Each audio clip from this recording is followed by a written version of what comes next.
mətbuat tribunasının sonuna çatdıq. Diqqətinizə görə sağ olun.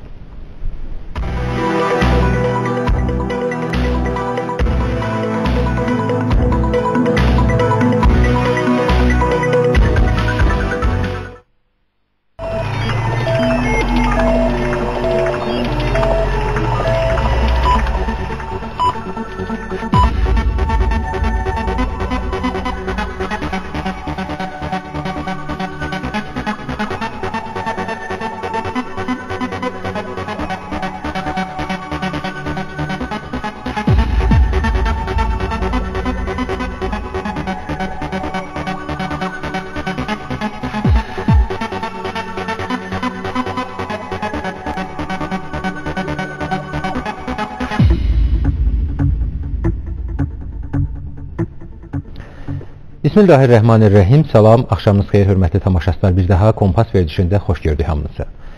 Azərbaycan Respublikası məktəblərində icaba qoyulan qadağaya etirazların səngiməməsi və geniş vüsət alması bəzi hökumət dairələri və məmurlarını nigeran edib. Bunun nəticəsində geniş həbslərə başlanılıb.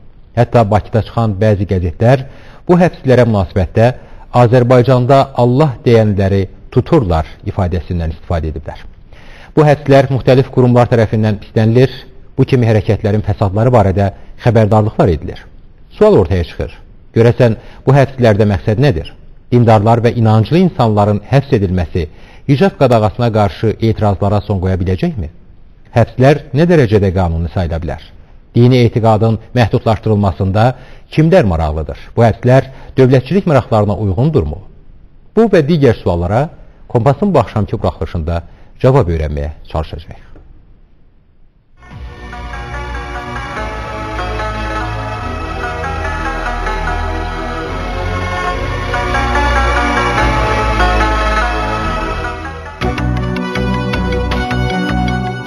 Azərbaycan Respublikası Milli Mənəvi Dəyərlər İctimai Birliyinin bəyanatı.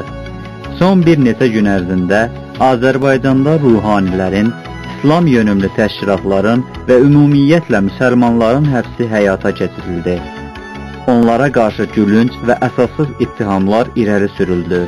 Günahsız insanlar zindanlara atıldılar. Milli Mənəvi Dəyərlər İctimai Birliyinin idarə heyəti, Ruhanilər Şurası və üzvləri ölkədəki son hadisələri qətiyyətlə pisləyir, bunu dövlətlə din arasındakı münasibətlərin son dərəcə pisləşməsinə yönəlik bir addım kimi dəyərləndirir.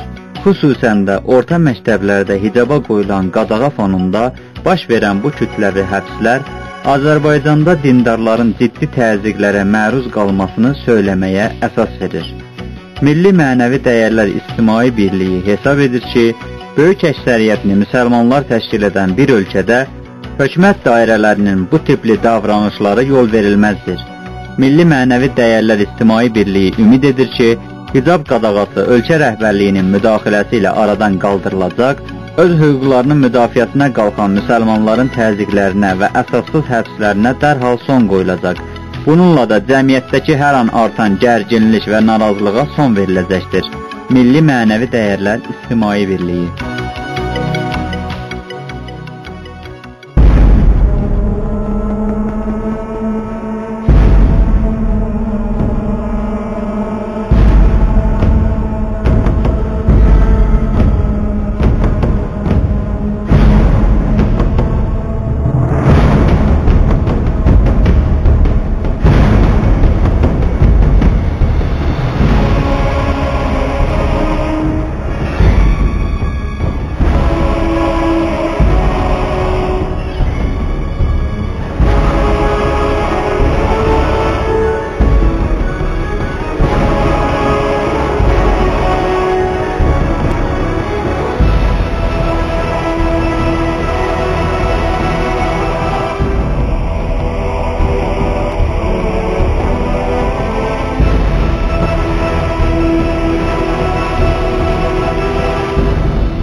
Canlı telefon bağlantısında Azərbaycan Respublikasından Qarabağ Azadlıq Təşkilatının sədri cənab Akif Nağı.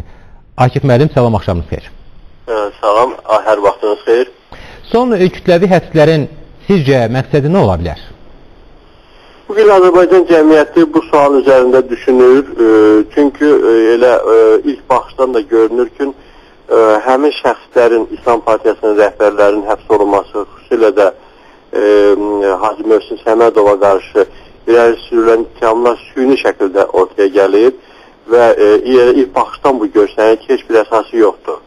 Ona görə də bunun səbəbi ilə bağlı fikirlər bugünlər Azərbaycan cəmiyyətində dolaşır. Bu nə deməkdir?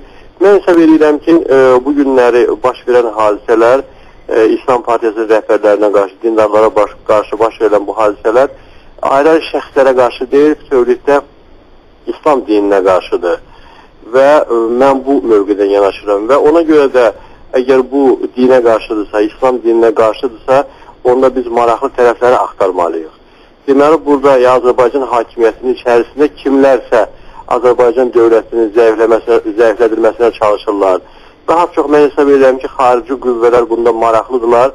Həm xarici qüvvələr öz mövqeyindən hansı adımlar atmağa çalışırlar, eyni zamanda Azərbaycanın daxilində və hakimiyyətin daxilində də, hətta cəmiyyətdə də özlərinə müəyyən müttəfiqlər və öz mövqelərini, öz niyyətlərini həyata keçirmək üçün müəyyən vasitəçilər tapırlar. Müəyyən adamlardan, müəyyən məmurlardan, hakimiyyətin daxilindəki müəyyən adamlardan istifadə edirlər.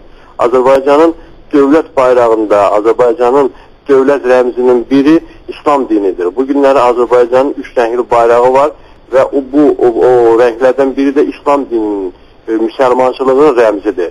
Əgər bu günlər İslam dininə qarşı çıxırlarsa, deməli Azərbaycan dövlətçiliyinə qarşı çıxırlar, Azərbaycan dövlətinə qarşı çıxırlar. Mən bu mövqedən yanaşıram ki, kimlərsə Azərbaycanda İslam dininin inkişaf eləməsi, insanların içərisində İslam dininin daha geniş şəkildə yayılması, tərəfdarlarının çoxaldılması, ibadət edən insanların sayının artmasından narahatdır. Bu həm Azərbaycan dövlətinin güclənməsi deməkdir. Deməli, əgər İslam dini güclənirsə, imanlı insanların sayı artırsa, bu dövlətin güclənməsi deməkdir. Bu cəmiyyətin saflaşması deməkdir. Mənəviyyatının təmizlənməsi deməkdir. Deməli, belə bir cəmiyyəti müəyyən qüvvələr istəmirlər, istəyirlər ki, Qərbin körkörana hərəkətlərini, mədəni, mənəvi dəyərlərini təqlid eləyən, təkrar eləyən bir cəmiyyət ortaya çıxsın və kökü əsas olmayan bir cəmiyyət olsun, o cəmiyyəti idarə eləmək də, o cəmiyyətin başına müsibət gətirmək də asandır. Ona görə mən söyləyəm ki, əsas kökünü biz orada axtarmalıyıq ki, hansı qüvvələr Azərbaycanda İslam dininin güclənməsindən və dövlətin güclənməsindən narahatdırlar. Aydındır. Və Akif müəllim, siz qeyd edirsiniz ki, bu kimi hərəkətlər, yəni dindarların, inanclı insanların həbs edilməsi cəmiyyəti, ölkəni, dövlətçiliyi zəiflədir və Azərbaycan Respublikası da nə hərb, nə sülh şəraitindədir bugün. Hələ Qarabağ münaqişəsi həll olunmayıb, həllinə də müzakirə yolu ilə zaten ümid yoxdur deyirlər. Belə bir şəraitdə, yəni Azərbaycan Respublikasının bugünkü bu dediyim şəraitini nəzərə alaraq bu nə dərəcədə əhəmiyyət kəsb edir? Eyni zamanda bu hərəkətlər və biraz əvvəl bilirsiniz Azərbaycanda hicabla bağlı, məktəblərdə hicab qadağası ilə bağlı bir hərəkət başladı. Onun da heç bir əsası yoxdur. Avropanın əksər dövlətlərində məktəblərə də, ali məktəblərə də hicabla getməyə heç bir qadağa yoxdur, sərbəstlikdir. Və bu günləri Azərbaycanda deyirlərsə biz demokratik prinsiplərə sadiqik, onda insan haqları gözlənilməlidir. Əgər insan haqları gözlənilirsə, deməli hicabla bağlı insanların haqqı gözlənilməlidir. Yəni indiyənə qədər hicabla bağlı elə bir məsələ qaldırılmamışdı Azərbaycan cəmiyyətində. Birdən-birə süni şəkildə bu məsələ ortaya çıxdı və onun ətrafında cəmiyyət parçalandı. Və ona görə də bu günləri Azərbaycan cəmiyyətinin parçalanması, yəni bax burada bu gedən proseslərin içərisində 2 dənə təhlükəli məqam var. Onun biri ondan ibarətdir ki, bizim torpaqlarımız işğal altındadır. Biz Ermənistanla müharibə ərəfəsindəyik. Müharibə labiddir, zəruridir. Çünki torpaqlarımızdan Ermənistan öz xoşu ilə danışıqlar yoluna çıxmaq istəmir. Deməli, Azərbaycan müharibəyə getməlidir. Müharibə labiddir. Və Azərbaycan cəmiyyəti parçalanmış vəziyyətdədirsə, deməli, o müharibədə qalib gəlmə şansımız azalır. Deməli, burada bu məqsədlərdən biri Azərbaycan cəmiyyətinin parçalanmaqdır. Azərbaycan cəmiyyətində qarşıdurmanı yaratmaqdır. Digər təhlükəli məqam o insandan ibarətdir ki, birinci Qarabağ müharibəsinin də tarixində hamımız müşahidə elədik. Son dövrlərdə də, xüsusilə bilirsiniz, Seyid Mübariz İbrahimovun hərəkətləri, müharibədə daha çox qəhrəmanlıq göstərən, şücaət göstərən insanlar imanlı insanlardır. və bu günləri imanlı insanlara qarşı bu cür təzyiq göstərməklə onların içərisində bir ruh düşkünlüyü yaradırlar. Onları Azərbaycan cəmiyyətindən, Azərbaycan dövlətindən küskünlüyə səbəb olur bu.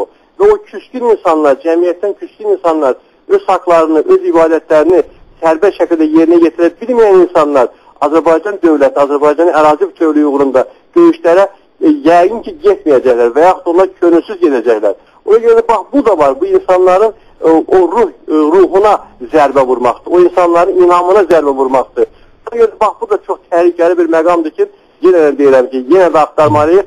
Bu Azərbaycan dövlətinin maraqlarına uyğun deyil. Kimlərin maraqlarına uyğun onu axtarmalıyıq biz. Aydındır. Və bu yaranmış vəziyyətin digər bir cəhəti də var. Ona da çoxları münasibət bildirir. O da dövlətlə din münasibətlərinin pisləşməsinə doğru addım hesab olunur bu həbslər. Bunu necə qiymətləndirirsiniz? Azərbaycan konstitusiyasında dövlətlə din ayrıdır. Amma dinin inkişaf etdirilməsinə, dindarların öz istəklərini, öz ibadətlərini yerinə yetirilməsi heç bir məhdudiyyəti yoxdur. Vicdan azadlığı var, din azadlığı var və bu da buna da əməl olunmalıdır. Digər tərəfdən dindarlar, deyək ki, dini xətlə fəaliyyət göstərən insanlar da Azərbaycan dövlətinə qarşı heç bir addım atmırlar, Azərbaycan dövlətinə zərbə vurmurlar və belə bir şərait Azərbaycan üçün çox, deyək ki, əlverişli bir şərait yaradır. Yəni, din öz yerində inkişaf edir, dövlət öz yerində. Deməli, bu günləri kimsə dinlə dövlətin arasında bu qaçdırma yaradırsa, o mütənasibliyi pozur, o uyğunluğu pozur. Bu da həm dindarların ziyanınadır, həm də dövlətin ziyanınadır. Aydındır. Sağ olun Akif müəllim. İndi isə tamaşaçılarımızla bərabər elə verilişin əvvəldə qeyd etdiyim kimi yaranmış vəziyyətlə əlaqədar bəyanatlar yayılır müxtəlif qurumlar tərəfindən və həmin bəyanatlardan birini izləyirik.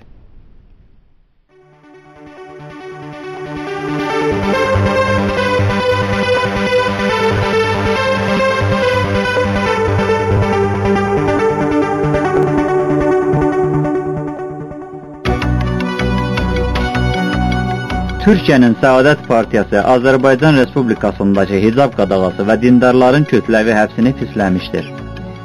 İslam-Azəri.az internet qəzetinin Türkiyə müxbirinin verdiyi xəbərə görə, Türkiyənin Səadət Partiyasının Van şəhərinin sədri Nəcib Yavuzer Azərbaycanda orta məktəblərdə tətbiq olunan hicab qadağasını pisləyərək bu qadağaya etiraz edənlərin həbs edilməsini tənqid edib. Azərbaycan-İsrail arasında dostluq əlaqələrini də tənqid edən Səadət Partiyasının rəsmisi onlara yaradılan şəraitin Azərbaycanlı müsəlmanlara təsdiq edilən məhdudiyyətləri ilə müqayisə edərək bu məsələnin xalqın xeyrinə həll edilməsinin zərurliyini vurğulayıb. Səadət Partiyasının Van şəhərinin sədri Nəcib Yavuzer sonda həbs edilənlərin xüsusilə Azərbaycan İslam Partiyası sədrinin tezliklə azad edilməsini istəyib.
Azərbaycan Respublikası İslam Partiyasının sədri Hacı Müslüm Səmədov, eləcə də partiyanın digər mənsubları və üzvləri və inanclı insanların həbs edilməsi etirazlarla qarşılanır. Ayrı-ayrı bəyanatlar yayılır. Həmin bəyanatlardan bəziləri təqdim olundu.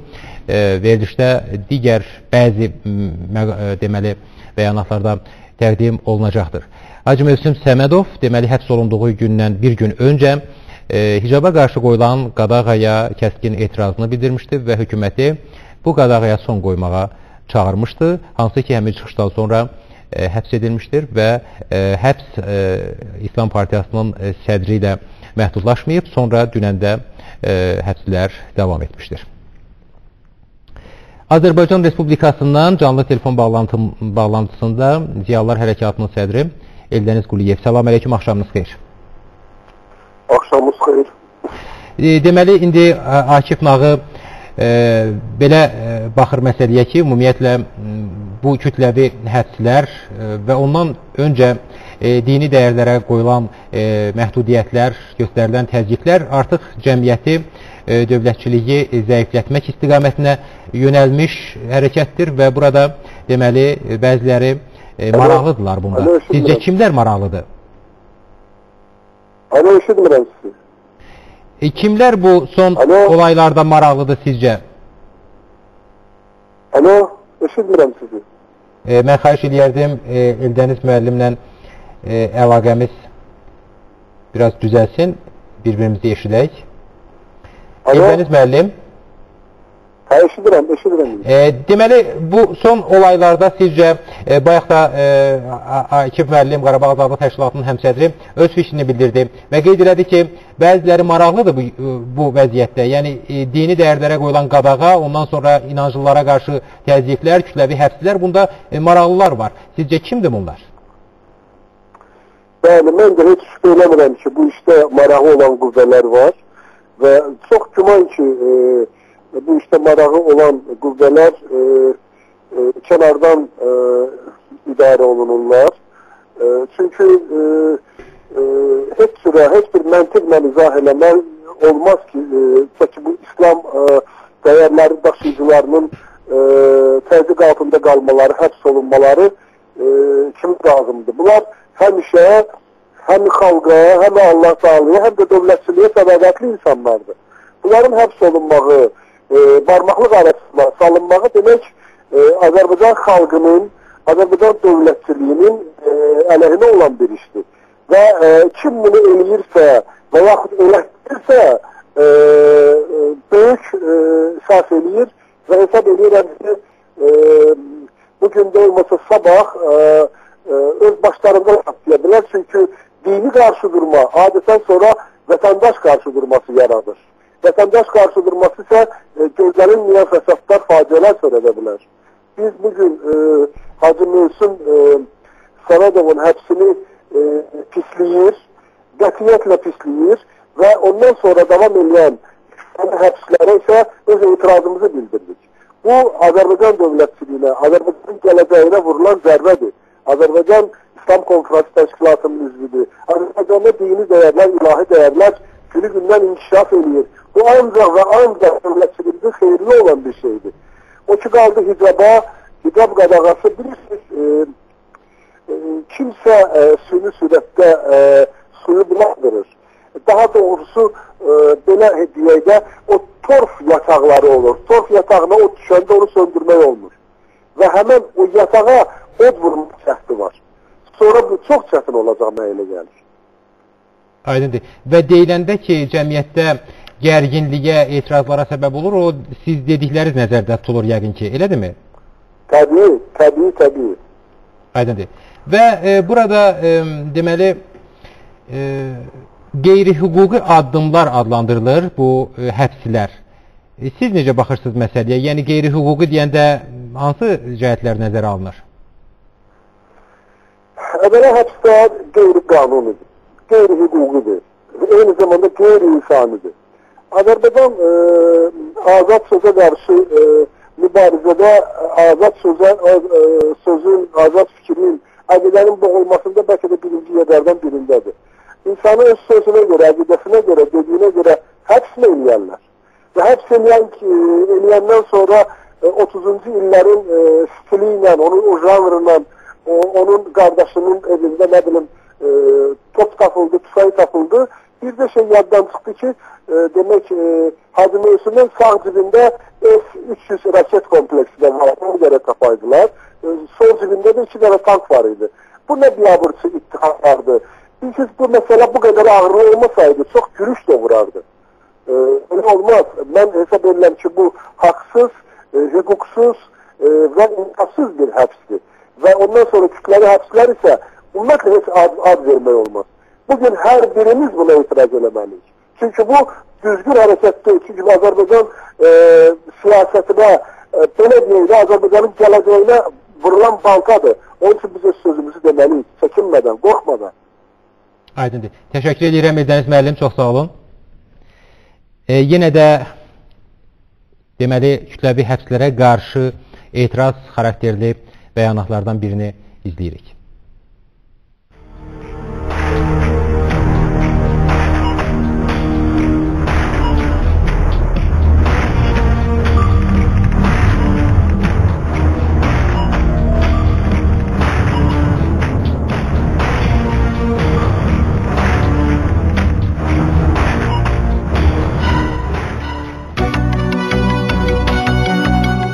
Azərbaycan Respublikasında dini etiqad və vicdan azadlıqlarının müdafiə mərkəzi son günlərdə ilahiyyatçılara qarşı tədbirləri pisləyən bəyanatla çıxış edib. Dəyərlərin məlumatına görə, dini etiqad və vicdan azadlıqlarının müdafiə mərkəzinin sədri Hacı İlqar İbrahimoğlu'nun yaydığı bəyanatda bildirilir ki, son günlərdə ilahiyyatçılara qarşı əsassız və qeyri-hüquqi addımlar atılması böyük narahatlıq doğurur. Son günlərdə ilahiyyatçılar kütləvi surətdə hüquq mühafizə orqanlarına çağırılır, onların bir hissəsi inzibati həbslərə belə məruz qalır. İş o yerə çatıb ki, Əhl-i-Beyt əleyhissalam məddahları belə polisə çağırılır. Diqqətə çağırmağı lazım bilirik ki, bu hərəkətlər qüvvədə olan qanunvericiliyin insan haqlarının kobud surətdə pozulması kimi qiymətləndirilir. Devam olaraq bu faktlardan ciddi narazılığımızı ifadə edir, əlaqədar qurumlara bu vəziyyətə son qoymaqla bağlı çağırış edirik. Həmçinin devam sədri Hacı İlqar İbrahimoğlu məktəblərdə hicab problemi ilə bağlı hazırki vəziyyətə dair açıqlama verərkən bildirmişdir. Artıq 2 aya yaxındır ki, məktəblərdə hicabla bağlı qadağalar davam edir. Minlərlə hicablı şagird təhsil hüququndan məhrum olmuşdur. Belə görünür ki, dini etiqadın məhdudlaşdırılmasında hansısa səbəbdən maraqlı olan məmurlar var. Məhz onların səyləri ilə zaman-zaman azanla, məscidlə, indi də hicabla bağlı problemlər yaşanır. Halbuki aydındır ki, cəmiyyətdaxili vəhdət, dövlətçilik maraqları dindarlar üçün problem yaradılmasını, hakimiyyət qurumlarından süni surətdə narazılıqların yer almasını, dindarların cəmiyyətdən təcrid olunmuş vəziyyətə salınmasını istisna edir. Bu baxımdan əminik ki, dövlətçilik yanaşması hicab mövzusunda da üstünlük təşkil edəcək və bu anlaşılmazlıq aradan gedəcək.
Moskva ilə canlı telefon bağlantısında Bakı şəhərinin sabiq prokuroru və Moskva şəhəri prokurorunun məsləhətçisi Məmməd Quliyev.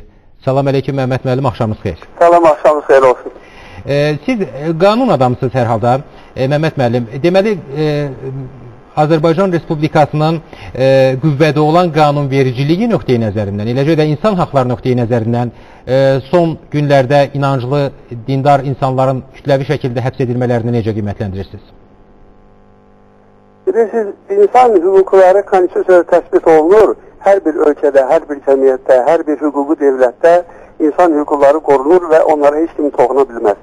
Bir İslam İslam deyəndə, İslam partiyası mənəviyyatdır, əxlaqdır, xalqın gələcəyidir.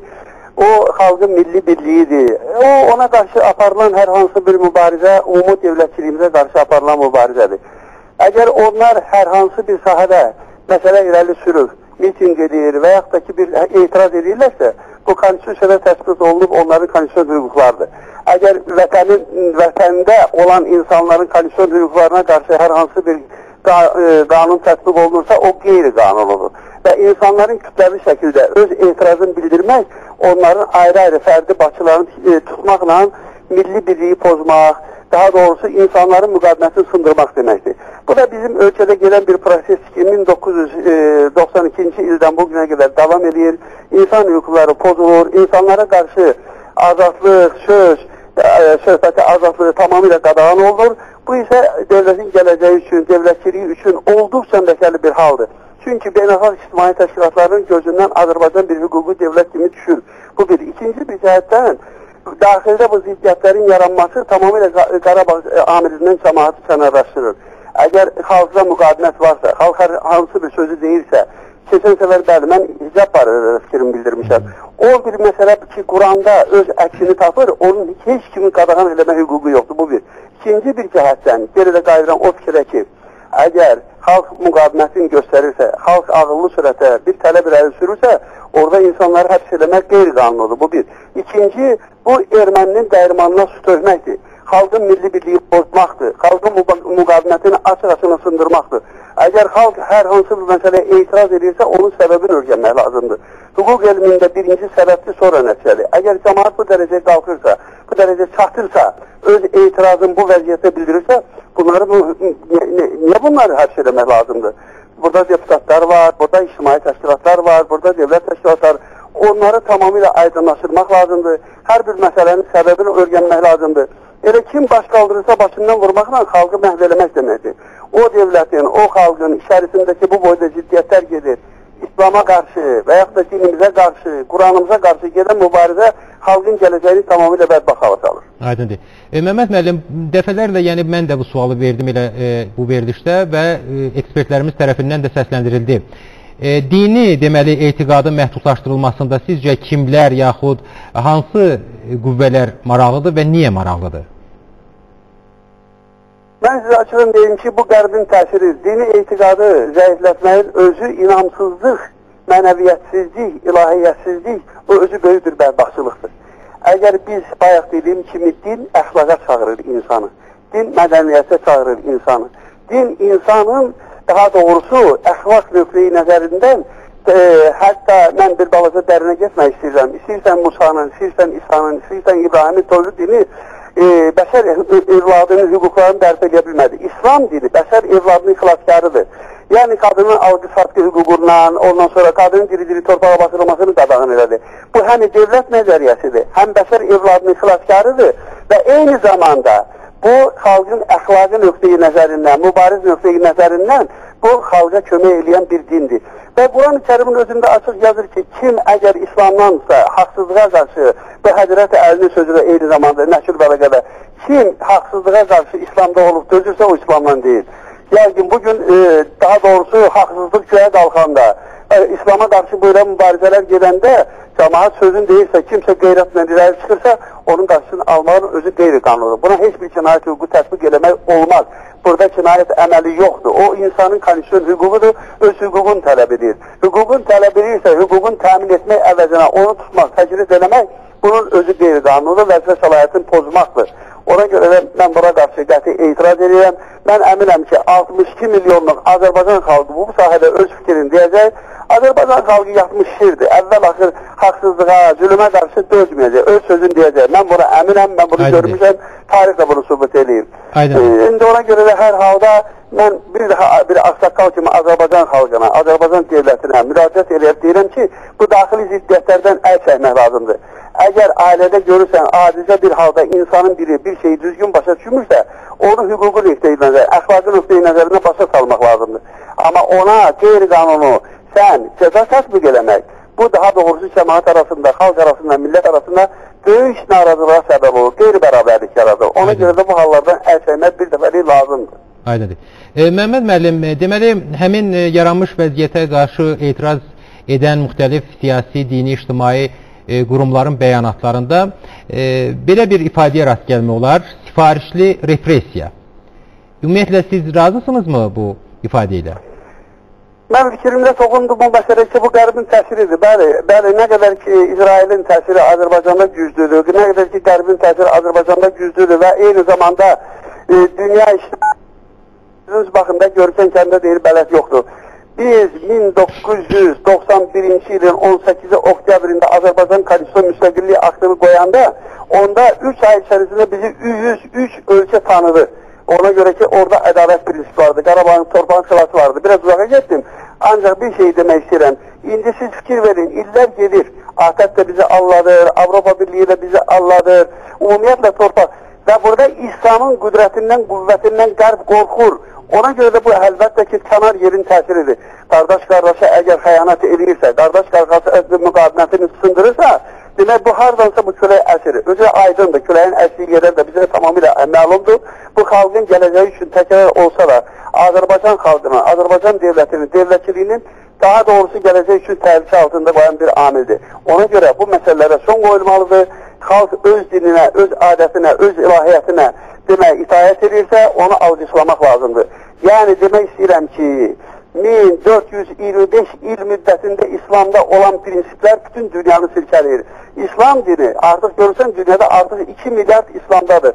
Hətta xristiyan alimlərdən çoxu İslamın qüdrətin, qüvvətin biləndən sonra Qussodan götürək, başqalarından götürək, onlar hamısı İslamı qəbul edərlər. Ona görə də İslamın qarşısında müqaviməti sındırmaq da qeyri-mümkündür.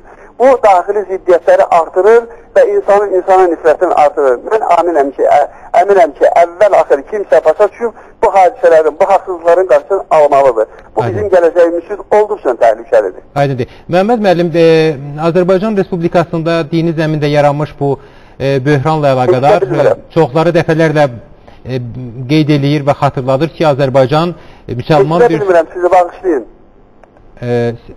Məhəmməd müəllim? Eşidə bir zəif gəlir səsiniz, xahiş edirəm. Aydındır. Problem var telefon əlaqəmizdə. Məhəmməd müəllim, məni eşidirsinizsə? Alo. Çox zəif gəlir səsiniz. Məhəmməd müəllim? İndi eşitdim, bax, indi eşidirəm sizi. Yəni, deyilir ki, Azərbaycan Respublikası müsəlman ölkədir və deməli, bu ölkədə İslam dininə və İslam dininin dəyərlərinə qarşı təzyiqlər, yəni ölkəyə yaraşmaz deyirlər. İndi biz Moskvanı və Rusiyanı götürək ki, xristiyan dövlət hesab olunur və orada müsəlmanlar azlıq təşkil edir, siz də orada yaşayırsınız. Rusiyada mı belə problemlər yaşanır? Qətiyyən, sizə bir misallıq çəkeyim, mən demirəm ki, məni buna görə ilahiləşdirmək lazımdır. Mən şəxsən özüm Azərbaycan meçidinin Moskvada tikən mənəm. Mən tikdirmişəm 1999-cu ilin 7 yanvarında həyat yoldaşımı, itirdiyim yoldaşımın 40 günü onun adına ilk təməl daşı qoyuruq. İnan məscidin də mən Moskva. Əgər bu qadağan olunsaydı, bu boyda xristiyan ölkəsində Azərbaycan məscidinin tikilməsinə icazə verilməzdi. Bəli, müəyyən müqavimətlər o günü vardı. Müəyyən Tatar məscidləri əlavə tikilirdi. Tatar deyəndə bizim İslam dininə aid olanlardan. Müəyyən məsələlərdə o yerdəki etirazlar vardı. Dünən bu barədə mən müəyyən adamlarla görüşmüşəm. Yenidən əlavə məscidlərin tikilməsinə bizə icazə verəcəklər. Daha doğrusu, burada bizə heç kim öz dinimizə, öz adətimizə, İslam dininin bütün incəliklərinə itaət etməyə heç kim qadağan qoymur. Burada gözəl din xadimləri, gözəl alimlər var. İslam Kərim Oqasım var buradakı, İslam dinindən dərs deyir burada. Eyni zamanda onun mənəviyyat çox, hətta bizim Urus qızlarının bir neçəsi İslam dinini qəbul ediblər burada. Burada cəmiyyətimiz var, eyni zamanda mən ayırmıram. İslamı intihası Şiə cəmiyyəti var. Orada həmin təşkilatda mən iştirak edirəm. Ağsaqqallar Şurasının rəhbəriyəm orada. Və o cəmiyyətdə də demək olar ki, başqa xalqların da nümayəndələri orada iştirak edirlər. Hətta demək Avropada yaşayan bir nəfər Urus yoldaş yaxınlarda gəlib orada Nəşrulbalığa əsərinin müzakirəsinin, Həzrət Əlinin Nəşrulbalığa əsərinin müzakirəsini keçirdik. Onun qüdrətini, onun qeyrətini, onun qüvvətini biz burada təbliğ elədik. Hətta bizim İran qardaşlarımız 2001-ci ildə Həzrət Əli və Milli Dirçəliş burada 3 gün konferans keçirildi. Əgər qadağan olsaydı bu boyda devlətdə Həzrəti Əlinin 3 gün onun qüdrətindən, qüvvətindən, hətta İngilis alimi Thomas'ın Allah Teala'ya müracaatında deyir ki, ya Allah, nə olardı Həzrəti Əli kimi 4 kişi pəhlivan və 4 bu cürə alim versəydi dünyada haqq bərqərar olardı. Yəni İslam dili böyük dəryadır. İslam dilinə müdaxilə eləmək, onu başa düşmək hər bir insana nəsib olmur. O insanlardakı harınlıq, xainlik, o var, dövlət xərisliyi var. Onlar əlbəttə ki, İslam haqdır, ədalətdir, bərabərlikdir. Ona qarşı çıxırlar. Allah da belə halda ona qarşı çıxanları hər halda əvəzin verər inşallah. Çox sağ olun, təşəkkür edirəm Məmməd müəllim. Moskvadan Bakı şəhərinin sabiq prokuroru Məmməd Quliyev idi. Növbəti bəyanatı birlikdə izləyirik, hansı ki, Azərbaycan Respublikasında son kütləvi həbslərə, eləcə də İslam Partiyasının sədrinin həbsinə qarşı etiraz bəyanatıdır. Buyurun.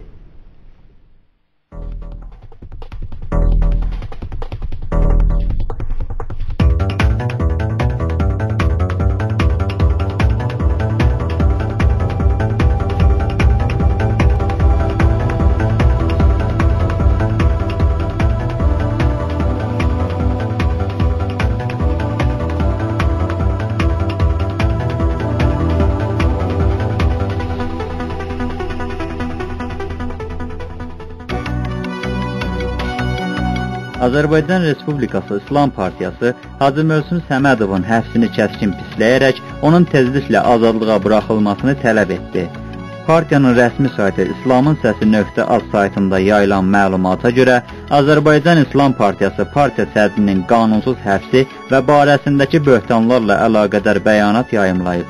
Bəyanatda bildirilir, Azərbaycan İslam Partiyası siyasi fəaliyyətə başladığı 1992-ci ildən Azərbaycan dövlətinin möhkəmlənməsi uğrunda mübarizə aparmış, 70 illik Sovet rejiminin xalqımızın milli mənəvi dəyərlərinə, mentalitetinə vurduğu yaraların tədricən sağalmasına çalışmışdır. Azərbaycan İslam Partiyasının cəmiyyətdə dəstəklənməsi və onun tərəfdarlarının artmasının əsas səbəblərindən biri də məhz partiyanın aşkar və şəffaf şəkildə siyasi fəaliyyət göstərməsi, ölkədaxili və xarici siyasətdə yol verilən nöqsanları tənqid etməsidir. Bu addımlarına görə siyasi qurumun rəhbərliyi və üzvləri daim təzyiq və təqiblərə məruz qalmışlar. Elə həmin repressiyaların davamı kimi yanvarın 7-sində axşam saatlarında Azərbaycan İslam Partiyası rəhbərliyi mərkəzi qərargahının qarşısında saxlanılaraq Nərimanov rayon polis idarəsinin 18-ci polis bölməsinə aparılmışdır. Yanvar ayının 8-9-unda partiyanın rəhbərliyində təmsil olunan digər şəxslərin həbsi davam etmişdir. Qeyri-qanuni saxlanılanların əksəriyyəti inzibati qaydada cəzalandırılsalar da, Azərbaycan İslam Partiyasının sədri Hacı Mövsüm Səmədova qarşı ixtişaşlar törətmək, ictimai təhlükəsizliyi pozmaq, insanların cihada təhriki kimi uydurma ittihamlar irəli sürülmüşdür. Hətta bu günədək onun saxlanma yeri də bəlli deyil. Azərbaycan İslam Partiyası bütün baş verənləri ilk növbədə əhalisinin 95% müsəlman olan bir ölkədə İslami dəyərlərə və onun daşıyıcılarına qarşı təcavüz kimi qiymətləndirir. Azərbaycan İslam Partiyası qurumun sədrinə və üzvlərinə qarşı edilən təqib və təzyiqləri qətiyyətlə pisləyir və əsassız ittihamları tamamilə rədd edir.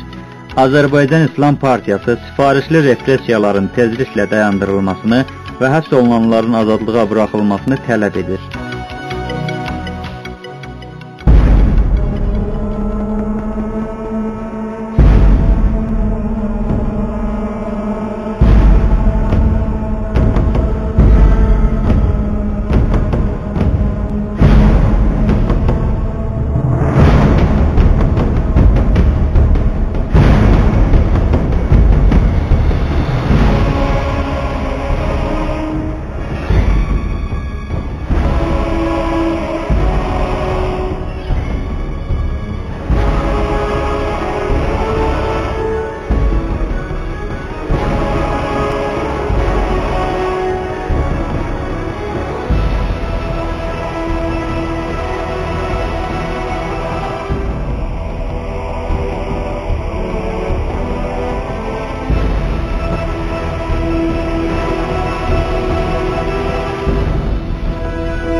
Canlı telefon bağlantısında Azərbaycan Respublikasından Nəbz qəzetinin baş redaktoru Qurban Cəbrayil.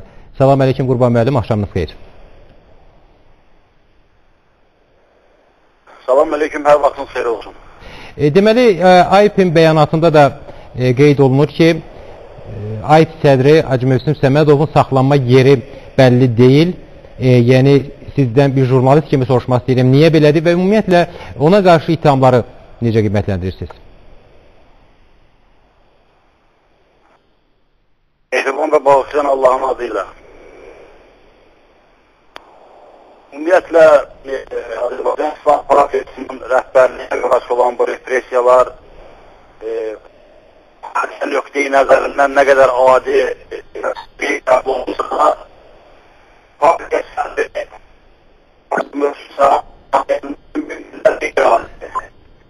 Mənə elə gəlir ki, telefon əlaqəsində problem var. Ona görə ki, partiya gündən məruz qalır. Bu da onun haqqı demisi. Qurban müəllim, üzr istəyirəm, bir dəqiqə bağışlayın, əgər mobillə danışırsınızsa, mənə elə gəlir ki, yerinizi dəyişin, biraz səsin keyfiyyəti yaxşı deyil, əlaqədə problem var. Qurban müəllim. Bəli, mən eşidirsiniz məni? Hə, indi yaxşı oldu. Buyurun.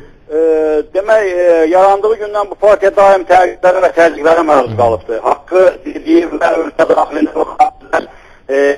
xarici siyasətdə yol verilən nöqsanları gizlətmədiyinə görə.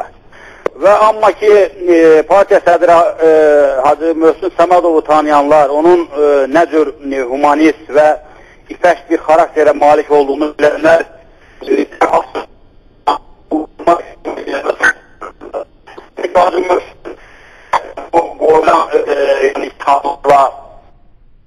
Mənə elə gəlir, telefon əlaqəsində problem var.